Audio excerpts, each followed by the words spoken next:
Hello everyone, मैं ध्रुव केसी और आप देख रहे हैं पढ़ ले ध्रुव। का मेन एम है आप लोग को free of the cost education provide करना। तो गाइस, जैसा कि आज हम आप लोग को इस वीडियो में बताने वाले हैं इनकम एंड अदर क्राइटेरिया के बारे में। जैसा गाइस मैंने आपको पिछले वीडियो में पढ़ाया था how to compare different country and state, जैसा कि उसमें आपका अच्छा रिस्पॉन्ड आया था मेरे उस वीडियो में।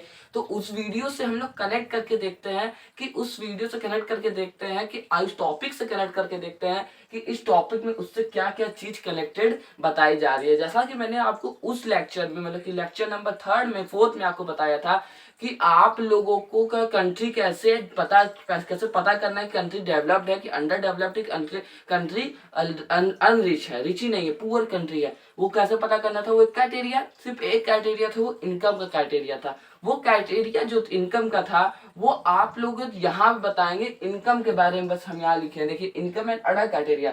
वो जो बस आप इनकम के क्राइटेरिया के बारे में पढ़े, तो उसके अलावा आज आप अलग अलग क्राइटेरिया के बारे में पढ़ोगे कि कौन कौन सी क्राइटेरियाज और हैं जिससे हम किसी स्टेट ऑफ कंट्री को कंपेयर कर सकते हैं। तो गाइस शुरू करते हैं इस टॉपिक को। तो गाइस, जैसा कि आपने पहले मेरे स्टार्टिंग में आपको पढ़ाया था डेवलपमेंट के बारे में। जो डेवलपमेंट हम लोग का था वो एक ऐसा चीज था जिसमें आप लोगों को जो रिस्पेक्ट भी चाहिए होता और इनकम भी चाहिए होता। तो मतलब बस ये मतलब था कि अगर आप डेवलपमेंट आप डेवलप्ड हैं तो आपको बस इनकम की जरूरत नहीं है, लेकिन आपको उसके साथ आपकी गोल, जो आपका खुद का गोल है, वो भी आपको चाहिए होगा। किसी जॉब में आप गए हो, आपको इनकम मिल रहा है, लेकिन आपको जो आपका गोल है, उस जॉब में आपको जो गोल चाहिए था वो गोल नहीं मिल रहा है, तो वो आपके लिए अच्छा डेवलपमेंट नहीं होगा। तो देखिए इसमें पॉइंट में यही लिखा हुआ है कि we found that people not only think of better income. मतलब कि हम लोग को ऐसा पता चला है कि पीपुल सिर्फ इन बेटर इनकम के बारे में नहीं सोचता, वो अपने गोल्स के बारे में भी सोचता है कि मैं कहीं जॉब करने जाऊं तो मुझे ये गोल्स, ये चीज मिले। मतलब क्या क्या चीज मिले, such as security, respect for the other, equal treatment, freedom, ETC in mind. मतलब बात यह है कि अगर आप जा रहे हो किसी जॉब में, अगर आप अच्छा पैसा कमा रहे हो, लेकिन वो जो आप अच्छा पैसा कमा रहे हो, लेकिन आपके दिमाग में ये भी सोच होगा कि कम से कम मुझे, अगर मैं अच्छा पैसा कमा रहा हूँ तो मुझे यहाँ पे रिस्पेक्ट, सिक्योरिटी और फ्रीडम और इक्वल ट्रीटमेंट और मिले, हम लोग को मिलता रहे। तो यही बता रहा है इस पहला पॉइंट इस टॉपिक का। तो हम लोग आगे किससे कनेक्ट करने की कोशिश कर रहे हैं, हम लोग आगे कनेक्ट करने की कोशिश कर रहे हैं the same applied for the nation. देखिए गाइस, इसको हम लोग जो हम लोग पॉइंट है, जो हमने आपको पॉइंट बताया, उसको हम लोग किससे अप्लाई कर रहे हैं, किस पर अप्लाई कर रहे हैं, नेशन पे अप्लाई कर रहे हैं। कौन से नेशन पर अप्लाई कर रहे हैं, हमने इंडिया पे अप्लाई करके देखा है, ठीक है। अब हम लोग का यहाँ पे एक टेबल है 1.3 एनसीईआरटी में, अगर आपने बुक खोला हो तो बहुत अच्छी बात है। एनसीईआरटी में एक टेबल होगा 1.3, उसमें बताया गया है 3 स्टेट के नाम दिए गए हैं, हरियाणा है, केरला है और बिहार है। उसको किससे कंपेयर किया गया है, इनकम से कंपेयर किया गया है। अब उसके बाद एक और टेबल दिया गया है, उसमें अलग अलग क्राइटेरिया के हिसाब से कंपेयर किया गया है कि उससे पता चला है कि कौन सी स्टेट ज्यादा डेवलपमेंट में मौजूद है। अभी पहले बात करते हैं टेबल 1.3 पर कैपिटल ऑफ सेलेक्टेड स्टेट। हर एक सेलेक्टेड स्टेट का मैंने पर कैपिटल जो बुक्स में दिए हैं वो टेबल बनाया है यहाँ पे। और मेरा जो अभी यहाँ पे पर कैपिटल इनकम होगा वो आपके बुक में जो दिया होगा अलग होगा, क्योंकि मेरी जो बुक थी वो थोड़ी ओल्ड बुक थी, तो आप लोग के लिए यहाँ पे थोड़ा ओल्ड यहाँ पे नंबर लिखा है, आप जो इनकम लिखा होगा वो अलग लिखा होगा, तो उससे कंफ्यूज मत होइएगा। तो देखते बात करते हैं पहले हरियाणा की। हरियाणा का देखेंगे आप इनकम, तो सबसे ज्यादा बताया जा रहा है 1,80,000 175 रुपीज। तो उसके बाद केरला का नाम आ रहा है, तो केरला का बताया जा रहा है 1,63,475 रुपीज। तो देख रहे हैं ये दो जो स्टेट है इसका हाईएस्ट पर इनकम है, पर कैपिटल इनकम, हाईएस्ट पर कैपिटल इनकम अभी चल रहा है। फिर उस वक्त बिहार की बात आ रही है, बिहार का 34,409 रुपीज जो हम लोग का पर कैपिटल इनकम है यहाँ पे दिया हुआ है। यहाँ से ये समझ में आ रहा है, इस इनकम क्राइटेरिया के हिसाब समझ में आ रहा है कि हरियाणा ज्यादा इंपॉर्टेंट, ज्यादा डेवलप्ड स्टेट माना जा रहा होगा आपके तरफ से। लेकिन अगर मैं कहूं हरियाणा नहीं, कोई दूसरा स्टेट ज्यादा डेवलपमेंट है दूसरे क्राइटेरिया के हिसाब से, मतलब अदर क्राइटेरिया के हिसाब से, तो आप क्या कहोगे, बोलोगे हाँ कि नहीं। लेकिन अभी आपने जो पढ़ा है इनकम के हिसाब से पढ़ा, तो आप बोलोगे इनकम वाला ज्यादा है, वो ज्यादा डेवलप्ड होगा, मतलब हरियाणा ज्यादा डेवलप्ड होगा आपके हिसाब से, क्योंकि आपने बस अभी इनकम के बारे में पढ़ा है, इनकम से कंपेयर करना सीखा है। दूसरे क्राइटेरिया से अगर आप कंपेयर करना सीखोगे तो वो आपको पता चलेगा। तो गाइस चलते हैं अब हम लोग दूसरे टेबल की ओर, जिस टेबल का नाम है टेबल 1.4। अब बताते हैं उसके बारे में, उस टेबल में क्या क्या चीजें दी गई है। तो चलते हैं टेबल 1.4 की तरफ बिना किसी देरी के। गाइस ये रहे थे 3 क्राइटेरिया जो आपके टेबल 1.4 में लगने वाले हैं। जैसा कि मैं सोचा पहले मैं आपके बुक में दिया है टेबल 1.4 के बारे में, फिर उसके बाद आपको इसके बारे में दिया हुआ है। तो मैं पहले सोचा कि आपको पहले इस तीनों क्राइटेरिया के बारे में समझा देते हैं, फिर उसके बाद आपको उस टेबल मतलब टेबल 1.4 के बारे में समझाएंगे और उसे कैसे एनालाइज किया जाता है वो भी समझाएंगे। तो चलते हैं, शुरू करते हैं इस तीनों क्राइटेरिया को समझने के लिए। पहला पॉइंट यहाँ पे, पहला क्राइटेरिया है इन्फ्लेटिव मॉर्टिलिटी रेट, जिसको शॉर्ट में हम लोग IMR ही बोलते हैं। और इन्फेक्ट को हम लोग बोलते हैं, मतलब कि हिंदी शब्द बोलते हैं, जो छोटा बच्चा होता है जो पैदा होता है, मतलब born child, new born child जो होता है, उसका मृत्यु दल आपको इस पूरे इस कैटेगरी में पढ़ना है। इसको शॉर्ट में क्या बोलते हैं, IMR। इसका फुल फॉर्म भी आपके पेपर में पूछ सकता है, ठीक है।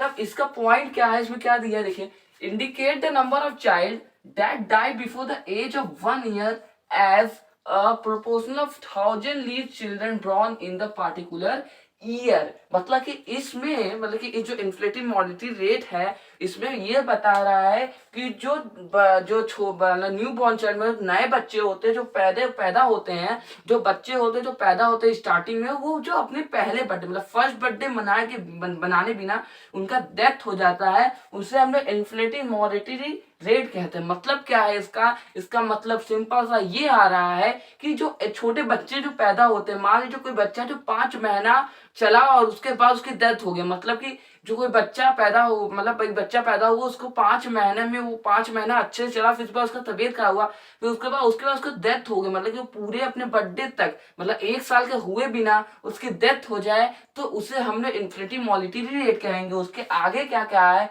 Year is a proportion of 1000 children born in the particular year. 1000 children को लेके यहाँ पे रेशियो के हिसाब से 1000 चिल्ड्रन को लेके चल रहा है यहाँ पे। अगर ये भी एग्जांपल ले लीजिए, अगर कोई बच्चा जो होगा वो पेट में मर जाएगा तो उसकी गिनती नहीं होगी। जो बच्चा होगा वो 1 साल अपना पहला बर्थडे मनाए बिना अगर उसकी डेथ हो जाती है तो वो उसी कहेंगे हम लोग मॉर्टिलिटी रेट में उसे गिना जाएगा, मतलब कि IMR में उसे गिना जाएगा। तो गाइस ये तो पहली क्राइटेरिया। दूसरी क्राइटेरिया क्या कह रही है, दूसरी क्राइटेरिया है लिटरेसी रेट। लिटरेसी रेट मतलब पढ़ने वाला रेट, ठीक है।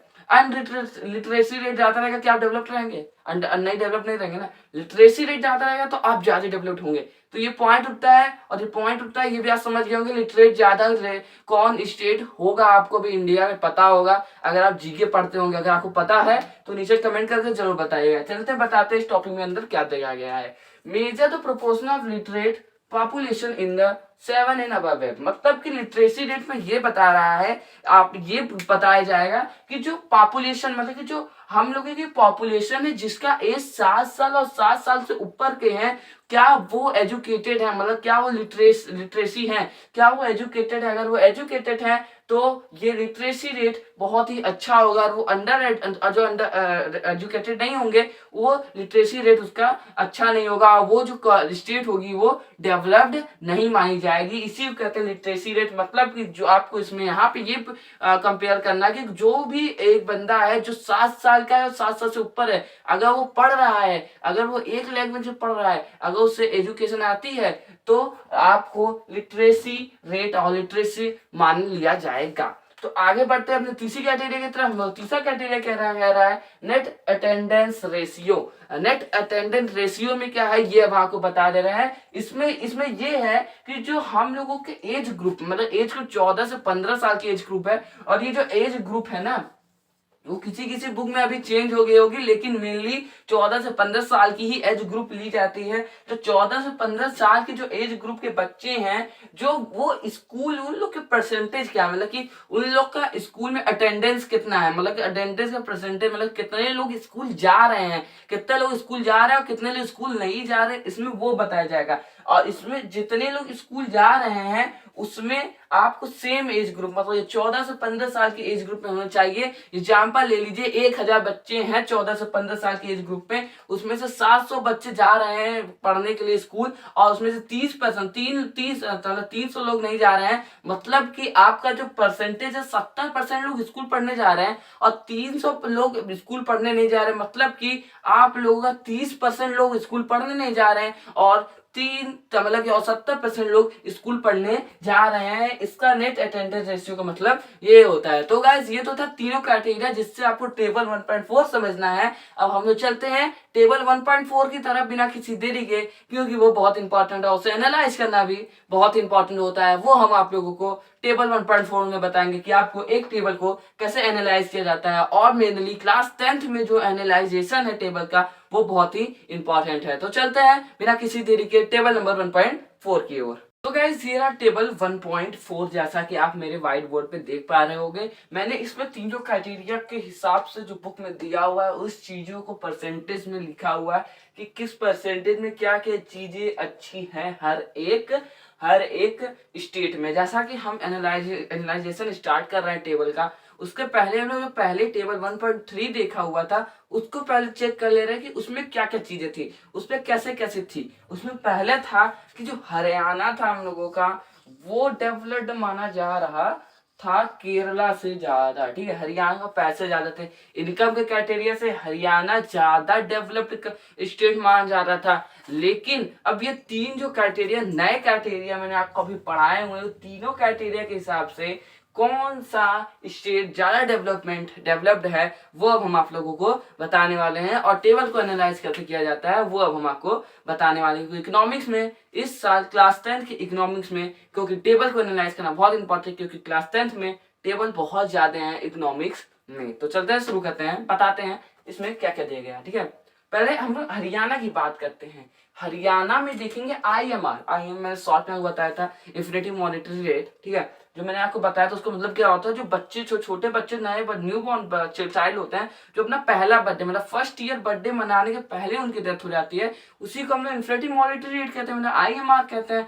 तो हरियाणा में उसी IMR की परसेंटेज है 30, वही 30%। सोचिए जितने भी मतलब मान लीजिए 100% बच्चे पैदा हो रहे हैं, 100 बच्चे पैदा हो रहे हैं, उसमें से आपके 30 बच्चे का डेथ हो जा रहा है, 30 बच्चों का डेथ हो जा रहा है। तो मान लीजिए 70% बच्चे जो हैं, 70% बच्चे बस वही बच रहे हैं और सभी जो 30% बच्चे हैं 30 बच्चे उनकी डेथ हो जा रही है यहाँ पे। ये बड़ी पॉइंट है। उसके बाद केरला का 10% है। मान लीजिए 100 बच्चे यहाँ पैदा हो रहे हैं, उसमें 10 बच्चे सिर्फ जो एक पहला बर्थडे मनाए बिना मर रहे हैं, सिर्फ 10 बच्चे हैं, उसका परसेंटेज सिर्फ 10% है उस मेरे एग्जाम्पल के हिसाब से। मतलब कि इस वक्त हरियाणा बस पैसे में डेवलप दिखाई दे रहा था, इनकम में डेवलप दिखाई दे रहा था, लेकिन अब केरला आप लोगों को IMR में डेवलप दिखाई दे रहा है। इससे ये पता चल रहा है कि केरला ज्यादा डेवलप्ड स्टेट इंडिया का अभी माना जा रहा है हरियाणा से। ठीक है, इस टेबल के हिसाब से। फिर बिहार की बात करेंगे, बिहार में 35% बताया गया है। ठीक है, तो इस बार हम लोग लिटरेसी रेट के बारे में बात करेंगे। लिटरेसी रेट के बारे में बात करेंगे जिसको हमने परसेंटेज में लिया है। इसका मतलब मैंने आपको बताया था जो बच्चे 7 साल के और 7 साल के ऊपर हैं और जो एजुकेशन कर रहे हैं और जो स्कूल जाते हैं उसको उसमें गिना जाएगा। जो बच्चे नहीं पढ़ रहे हैं, 7 साल के ऊपर है और 7 साल के अबव है और 7 साल के हैं, उनको इसमें नहीं गिना जाएगा, उसे लिटरेसी रेट नहीं कहा जाएगा, उन्हें अंडर एजुकेटेड कहा जाएगा। ठीक है, अब बात करते हैं हरियाणा की। हरियाणा में लिटरेसी रेट 82% है, केरला में 94% है और बिहार में 64% है। देखिए हर एक स्टेट के बीच में लिटरेसी रेट का कितना अंतर है, बहुत बड़े बड़े अंतर है, बहुत बड़े अंतर है। क्योंकि लिटरेसी रेट बहुत ही इंपॉर्टेंट परसेंटेज होता है अपने कंट्री के भी हिसाब से। अगर कंट्री के हिसाब से देखोगे आपको लिटरेसी रेट कम से कम 95 के अबव हर एक स्टेट का होना चाहिए, वरना 90 होना चाहिए, 92, 94, 95, 96 इस टाइप का लिटरेसी हर एक स्टेट का होना जरूरी है, क्योंकि यही हम लोग के फ्यूचर है कंट्री के। ठीक है, अगर हम लोग हरियाणा की बात करें, हरियाणा इसमें भी केरला से कम है, हरियाणा को आपने देखा बस इनकम में ज्यादा है, लेकिन वो जो हम लोगों का लिटरेसी रेट है, IMR है, उसमें सबसे केरला से भी कम सब दोनों ही पॉइंट में, दोनों ही क्राइटेरिया में आया हुआ है। इसका मतलब यह है कि हरियाणा को पैसे ज्यादा हैं लेकिन वो मैनेज नहीं कर पा रहा है, लेकिन केरला के पास पैसे कम है, वो उतने पैसे से, उतने ही इनकम पर कैपिटल से अपने जो स्टेट है उसको चला रहा है और अच्छे से चला रहा है। बिहार की बात करें तो 64% है। अब बिहार में 64% है और सबसे कम पर कैपिटल इनकम भी है, और उसके इनकम के हिसाब से इनका लिटरेसी रेट परसेंट ठीक है। ठीक है, उसके बाद बात करेंगे नेट अटेंडेंसी रेट रेशियो का। अब हरियाणा का बात करेंगे तो 61% है, हाँ, केरला का बात करेंगे तो 83% दिखाई दे रहा है, बिहार का बात करेंगे 43% दिखाई दे रहा है। यहाँ बात करें तो इसमें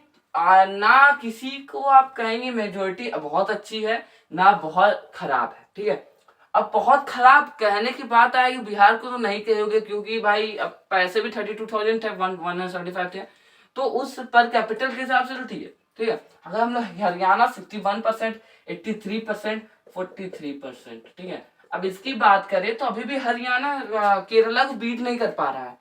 मतलब हरियाणा में पैसा ज्यादा है, लेकिन जो पैसा है उसको अच्छे तरीके से यूज नहीं कर पा रहा है। वही केरला उस पैसे को अच्छे तरह से यूज करते हैं, यूटिलाइज करके अपने स्टेट को डेवलप्ड स्टेट मनवा रहा है। मेरे मुंह से भी, आपके मुंह से भी निकल रहा होगा अब कि ये तो केरला है इस पूरे टेबल के हिसाब से ज्यादा डेवलप्ड स्टेट दिखाई दे रही है। और बिहार की बात करें तो 43% है, तो उसके पर इनकम कैपिटल के हिसाब से उनका भी ठीक है। तो गाइज ये तो था टेबल 1.4, और ये था हम लोगों का topic income and other criteria, जो आपने पहले पढ़ा था। एक और जो टॉपिक था इनकम एंड अदर गोल, उससे थोड़ा बहुत कनेक्टेड था, और उस टॉपिक के बारे में भी आपको थोड़ा बहुत क्लियरनेस इस टॉपिक की वजह से हो गया होगा। तो गाइस ये तो थी आज का वीडियो। अगर आपको मेरा ये वीडियो पसंद तो मेरे वीडियो को लाइक कर दीजिएगा, चैनल सब्सक्राइब करके बेल आइकन दबाना मत भूलिएगा। और हम लोग कल पढ़ने वाले हैं पब्लिक फैसिलिटी के बारे में। तो thank you very much for watching my video.